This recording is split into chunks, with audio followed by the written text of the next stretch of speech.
ഇപ്പൊ ഇവിടെ ഇരുന്ന് സങ്കടപ്പെട്ടിട്ട് ഒരു കാര്യമില്ല. ശമ്പള വർധനയാണല്ലോ നമ്മളെല്ലാവരും സമരം ചെയ്ത്. അത് ഈ പങ്കെടുക്കാൻ പറഞ്ഞപ്പോ ഇവിടെ ചില ആൾക്കാർക്കൊക്കെ ഭയങ്കര തിരക്കായിരുന്നു അല്ലേ? എന്നാലും വല്ലാത്തൊരു സമരമായി പോയി. സ്കൂളിൽ കൊണ്ടൊന്ന് നായക്കരണ പൊടി വിതറാന്നൊക്കെ പറഞ്ഞാല്. എന്നാലും നമ്മൾ അധ്യാപകരല്ലേ ടീച്ചറെ, ആ ബോധമെങ്കിലും നമുക്ക് വേണ്ടതായിരുന്നു. അത് വളരെ ശരിയാ ടീച്ചർ പറഞ്ഞു. സ്കൂളിൽ കൊണ്ടുവന്ന് നായക്കുറഞ്ഞ പൊടി വെതിരാന്ന് പറഞ്ഞാൽ വളരെ മോശമായി പോയി. വേറെ സ്റ്റാൻഡേർഡിൽ എത്ര പൊടി ഇല്ലായിരുന്നു. എന്താ ഇവിടെ ചന്തയാന്നോ? ക്ലാസ് തുടങ്ങണ്ടേ? മണി 10 ആവാറായി. ആരെങ്കിലും ഒരാൾ പോയി ആ മണിയൊന്ന് അടിക്കേ. മണി അടിച്ചാലും കുറ്റം, അടിച്ചില്ലെങ്കിലും കുറ്റം. എന്താ ടീച്ചറെ? എന്താ എന്റെ നമ്പ്യാര് മാഷേ, എടുക്കുന്ന പണിക്കുള്ള ശമ്പളം തന്നെ കിട്ടുന്നില്ല നേരെ ചൊവ്വേ. ഇനിയിപ്പൊ പ്യൂണിന്റെ പണി കൂടി ചെയ്യണോ ഞങ്ങള്? അയ്യോ വേണ്ടായേ.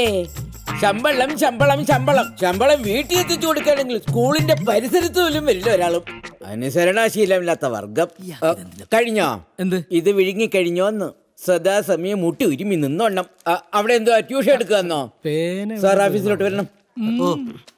ഈ മാഷിക്ക് എപ്പോഴും ഒരു ചൊറിച്ചില. ബാലസമയത്തിന് വരികയും ചെയ്യും, ബെല്ലടിക്കുകയും ചെയ്യും. ആരും പോണ്ട.